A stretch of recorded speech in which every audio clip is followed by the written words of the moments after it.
안녕하세요 형님 누님들. 자유로운 은퇴를 꿈꾸는 달러헌터입니다. 오늘도 달러 사냥을 위해 미국 주식시장으로 사냥을 떠나보겠습니다. 오늘은 미국의 제약회사인 화이자에 대해 알아보도록 하겠습니다. 그럼 오늘의 영상 시작하겠습니다.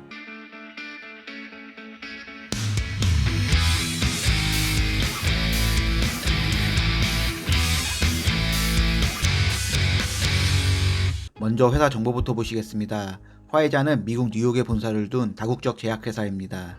1849년 독일인 이민자 찰스 파이저와 찰스 어하트가 찰스 파이저 앤 컴퍼니를 설립하며 시작하였습니다. 1941년 페니실린의 발효 기술을 처음 도입하여 이듬해 자체 생산에 성공했고 1946년 스트랩토마이신, 1950년 테라마이신, 1967년 비브라마이신을 각각 개발하며 항생제 전문 제약회사가 되었습니다. 화이자의 성장에 큰 영향을 미친 의약품으로는 고지혈증약 리피토와 발기부전 치료제 비아그라가 있으며 현재는 두 제품 모두 특허가 만료되었습니다. 최근 가장 성공한 의약품은 코로나 백신 코미나티와 코로나 치료제 팍스로이드가 있지만 2022년 이후 위드 코로나 기조가 들어서며 코로나 관련 제품의 매출은 크게 감소하였습니다. 회사는 1849년에 설립되었으며 CEO는 엘버트 블라입니다. 직원 수는 8만 3천 명이며 주요 품목은 의약품이고 섹터는 헬스케어, 산업군은 의약품 제조입니다. 매출 구성을 보면 의약품 99%이고 기타 사업 1%이며 매출 지역은 미국 42%, 유럽 22%, 이머징 마켓 20%, 일본 8%, 기타 국가 8% 순입니다. 연간 재무제표를 보시겠습니다. 22년 매출은 1,003억 달러로 21년 812억 달러 대비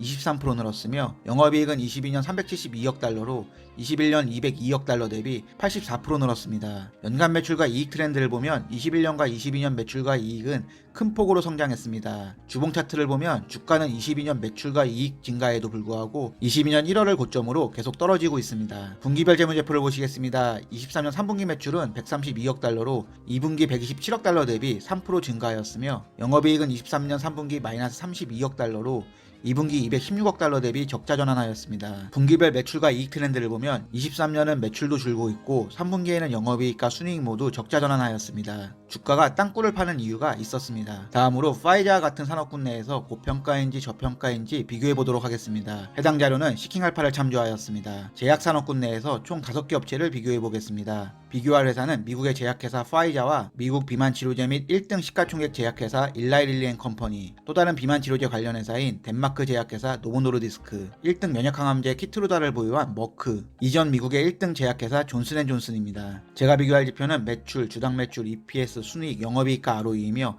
해당 자료는 연간 기준이 아닌 최근 12개월 기준의 자료입니다. 본격적인 비교에 앞서 시가총액과 영업이익을 비교해서 각 회사들의 멀티플을 확인해 보겠습니다. 영업이익 멀티플의 경우 모두 이익이 잘 나오고 있으며 미국의 제약회사 존슨앤존슨이 13, 파이자 20, 머크 29 수준이고 일라이릴리 앤 컴퍼니는 53으로 다른 종목 대비 고평가로 보입니다. 다음으로 시가총액과 매출을 비교해서 각 회사들의 멀티플을 확인해 보겠습니다. 화이자 2, 존슨앤존슨 3, 머크 4로 일반 제약회사들은 저평가로 보이고 비만 치료제로 핫한 덴마크 제약회사 노보노르디스크 14, 일라이릴리 앤 컴퍼니가 16으로 다른 제약사 대비 고평가 구간입니다. 좀 더 쉽게 비교해보면 매출과 영업이익은 미국의 제약회사 존슨앤존슨이 가장 좋지만 시가총액은 덴마크 제약회사 노보노르디스크와 비슷하고 일라이릴리보다 작습니다. 코로나 백신 및 치료제로 돈을 많이 번 파이자의 경우 매출은 다른 제약사 대비 크지만 시가총액이 작은 건 매력적으로 보입니다. 다음으로 업체들의 주가 움직임을 비교해보겠습니다. 1년 기준 상승률로 보면 미국의 비만치료제 관련 제약사 일라이릴리 앤 컴퍼니가 58.55% 상승하였고 덴마크 비만치료제 관련 제약사 노보노르디스크는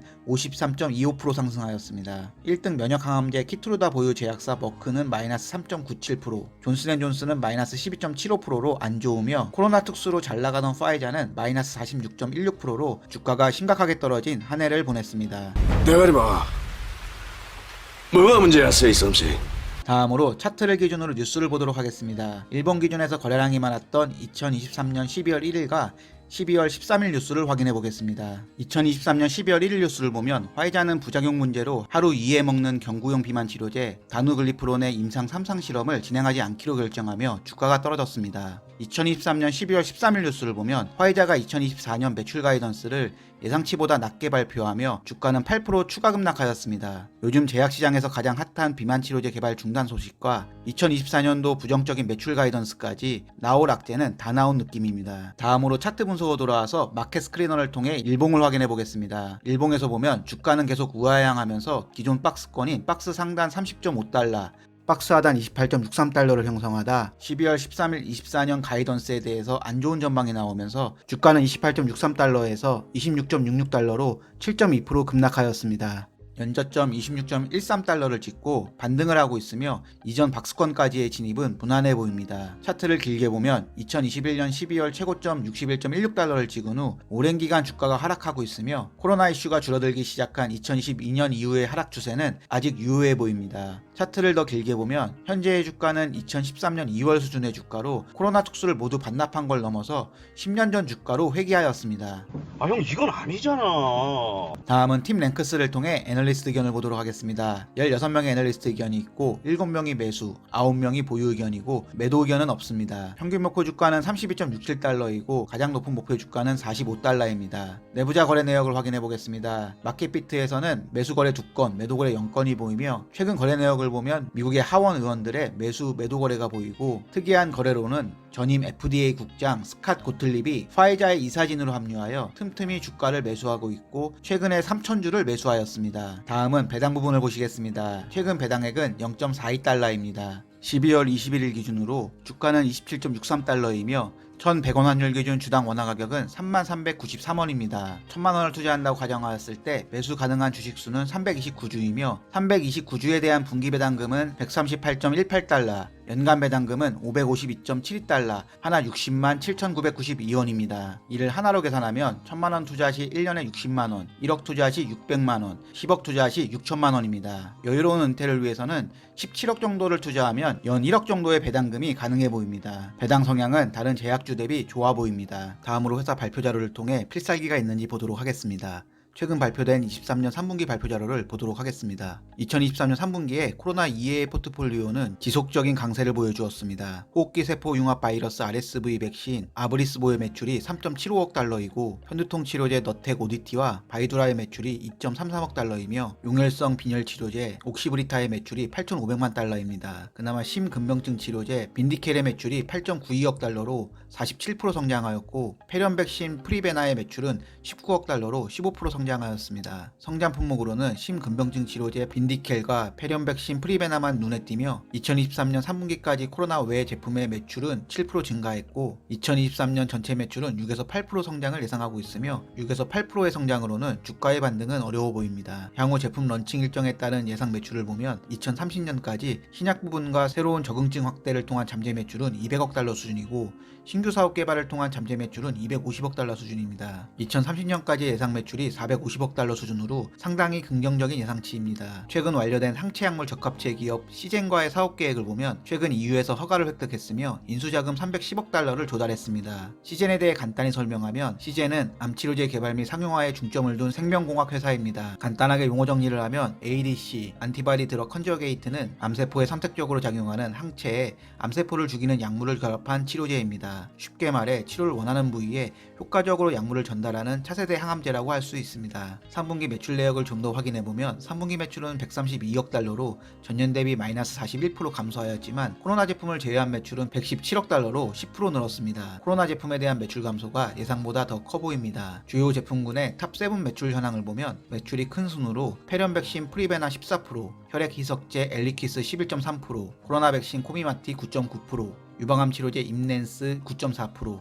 심근병증 치료제 빈다켈 6.7%, 선택적 면역 치료제 젤잔즈 3.8%, 호흡기 세포 융합 바이러스 RSV 백신 아브리스보 2.8% 순입니다. 매출 비중에서 압도적으로 높은 매출을 차지하는 블록버스터 제품은 보이지 않고 그나마 심근병증 치료제 빈디켈의 매출이 47% 성장하였고 폐렴 백신 프리베나의 매출은 15% 성장하였습니다. 화이자가 공들이고 있는 백신 계열의 임상 일정을 보면 성인 처방 조건을 갖춘 독감 백신이 임상 3상 진행 중이고 코로나 독감 예방이 가능한 복합 백신의 임상 1상 이상이 진행 중입니다. 화이자는 독감 백신 프로그램의 성공을 통해 미국 성인의 독감 예방 접종률을 50%까지 올린다는 목표를 갖고 있습니다. 화이자의 제품 개발 파이프라인을 보면 공들이고 있는 백신 제품뿐 아니라 내과 및 유전 의약품, 항암제, 항감염제, 염증 및 면역치료제 부문에서 2024년까지 25개 정도의 품목이 완료 예정입니다. 마지막으로 23년 가이던스 부분을 보면 23년 전체 매출은 580억 달러에서 610억 달러로 이는 전년 대비 41%에서 38% 감소한 수치이며 EPS의 경우 1.45달러에서 1.65달러로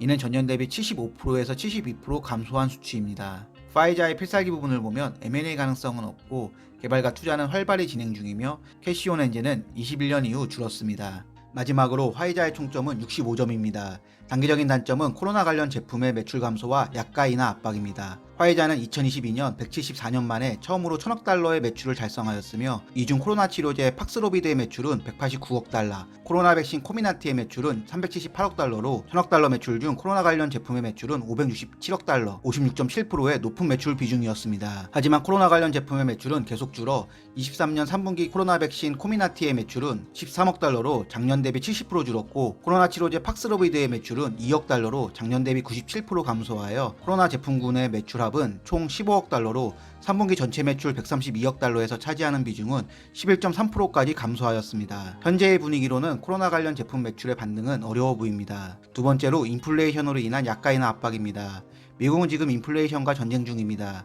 여기에 2024년에는 미국의 대통령 선거가 있습니다. 물가 안정이 중요한 시기에 치러지는 대선에서 민주당, 공화당 후보 모두 공격적인 약가 인하 정책을 쏟아낼 것으로 보입니다. 이는 단기적으로는 제약회사 주가에는 악재이지만 장기적으로는 좋은 매수 기회로 생각됩니다. 장기 단점으로는 특허권 만료 시기와 신약 파이프라인의 부진입니다. 화이자 주력 제품군의 탑7 매출 중 14%의 매출을 차지하는 폐렴 백신 프리베나, 11.3%의 혈액 희석제 엘리퀴스, 9.4%의 유방암 치료제 임넨스, 3.8%의 선택적 면역 억제제 젤단즈의 특허가 2025년부터 2027년 사이에 만료 예정으로 9.9%의 매출 비중을 차지하는 코로나 백신의 매출 감소까지 고려하면 밝지만은 않은 상황입니다. 여기에 신약 파이프라인을 보면 코로나 백신을 포함한 독감 등의 복합 백신 분야에서는 다른 제약사 대비 앞서 나가고 있지만 다른 분야인 내과 및 유전의약품, 항암제, 염증 및 면역치료제 제품군에서는 기대감이 엄청 큰 품목은 없어 보입니다. 여기에 최근 제약시장의 중심에 있는 비만 치료제 중 화이자가 개발 중이었던 경구용 비만 치료제 다누글리프론의 임상 중단은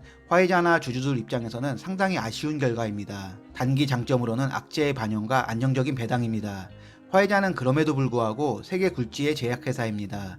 이런 화이자의 성장을 이끌던 코로나 백신의 매출은 9.9%까지 줄었고 3분기 재고 상각 비용으로 코로나 치료제 팍스로비드 47억 달러, 코로나 백신 코미나티 9억 달러를 포함해 56억 달러를 비용으로 처리하며 3분기 적자 전환하였습니다. 여기에 2024년도 시장 기대치를 하회하는 가이던스와 나름 시장에서 기대가 컸던 비만 치료제 다누글리프론의 개발 중단 소식까지 나올 악재는 다 나왔다고 생각합니다. 그리고 69억 달러의 배당금을 책정하며 시가 배당률 6%가 넘는 높은 배당금은 성장주가 아닌 배당주로도 손색 없어 보입니다. 장기 장점으로는 다양한 사업 개발 역량과 페드의 금리 인상 중단입니다. 화이자는 그간 많은 업체들과의 협업을 통해 다양한 사업으로의 확장성을 보여주었습니다. 2019년 미국의 바이오 기업 어레이 바이오파마 인수를 시작으로 2020년에는 독일 바이오엔테크의 코로나 백신 투자, 2021년에는 미국의 감염성 질환 치료제 개발 전문 제약사 엠플릭스 파마슈티컬스 등을 인수하였고 2022년에는 RSV 치료제 개발회사 리바이러를 인수하였으며 2023년에는 항체약물 적합체 기업 시젠을 430억 달러에 인수하였습니다. 여기에 기존 화이자의 자체 개발 품목들도 활발히 진행 중이어서 향후 투자회사와 화이자 자체 제품의 시너지 효과도 기대됩니다. 그리고 드디어 나온 페드의 금리 인하 전망은 제약 바이오와 같은 성장주에 투자하기에 중장기적으로 적합한 시기가 오고 있다고 생각합니다. 화이자는 코로나 백신과 치료제로 174년 만에 1000억 달러의 매출을 찍으며 성장했지만 위드 코로나 시대에 들어서며 추가적인 성장 동력을 잃어버렸습니다. 경영진들도 코로나 제품군에 집중하며 성장한 매출이 위드 코로나 시기에 맞춰 감소할 것은 예상했지만 생각보다 급격한 매출 감소는 예상 못한 듯합니다. 그나마 코로나 제품군의 비용 재조정 프로그램으로 직원 해고 및 생산시설 계약 중단 등을 통해 비용 절감 중이고 2024년에는 25억 달러의 비용 절감이 예상된다고 합니다. 여기에 3분기에 코로나 제품군 56억 달러치를 재고 상각 처리했으며 24년 보수적인 가이던스로 시장의 기대치를 많이 낮추었습니다. 그럼에도 코로나 제품군의 매출이 아직 10%가 넘고 각국의 비용 문제로 인한 소송과 향후 코로나 백신 부작용으로 인한 법정 다툼까지 코로나 꼬리표를 단기간에 지우기는 어려워 보입니다. 그래도 최근 성장성을 기대해볼 만한 ADC 전문기업 시젠을 430억 달러에 인수 완료하였습니다. 시젠은 기술력은 있지만 제가 이전에 소개한 자료를 보면 22년 2분기 매출은 4.97억 달러지만 영업이익은 분기에 1.3억 달러의 적자가 나오는 기업으로 흑자 전환이 쉽지는 않아 보이던 기업입니다. 그리고 화이자 자체가 항암제 부분이 머크의 키트루다, BMS의 레블리미드, 존슨앤존슨의 자회사 얀센의 다잘렉스에 비해 약할 뿐 아니라 그나마 시장에 알려진 유방암 치료제 임넨스의 특허 만료가 2027년인 건 아쉬운 부분입니다. 여기에 대출로 구성된 시젠의 인수대금도 향후 현금 흐름에 어떤 영향을 줄지 의문입니다. 그럼에도 2022년 1등 항암제 키트루다를 보유한 머크가 400억 달러에 인수하려던 시젠을 430억 달러에 인수 완료하며 화이자는 암 치료제를 주력으로 하는 바이오 제약사로 거듭나고자 노력 중입니다. 개인적인 의견으로는 백신 사업보다는 암 치료제 쪽이 더 유망한 섹터라고 생각합니다. 24년 가이던스가 보수적인 것을 감안해도 드라마틱한 성장을 기대하기는 힘들어 보이지만 그래도 지금의 주가는 많이 싸졌으며 여기에 시가 배당률이 6% 수준으로 배당주로서의 접근도 가능해 보입니다. 화이자의 시가총액은 174조 원이고 매출은 110조 3,600억 원이며 영업이익은 40조 원으로 과거에는 좋았습니다. 시가총액 대비 매출의 벌티풀은 2로 제약바이오 기업으로는 상당히 저평가 구간이며 매출이 급격히 줄고 있는 부분을 고려하더라도 성장성이 거의 배제되어 있는 구간으로 보입니다. 지금의 주가는 10년 전인 2013년의 주가로 지나친 저평가라고 판단되지만 실제로 2013년 매출액은 515억 달러에 영업이익은 151억 달러로 최근에 화이자 실적 중 코로나 제품군을 제외한 매출과 이익을 고려하면 10년 전 매출 및 이익과 비교해도 큰 차이는 없어 보입니다. 결국 제약바이오 기업은 성장성이 느껴지는 한방이 필요하다고 생각하며 발기부전 치료제 비아그라의 성공 신화가 있는 화이자가 다양한 투자를 통해 불끈한 한방을 만들기를 기대해봅니다. 긴 영상 시청해주셔서 감사합니다. 형님 누님들의 행복한 은퇴를 응원합니다.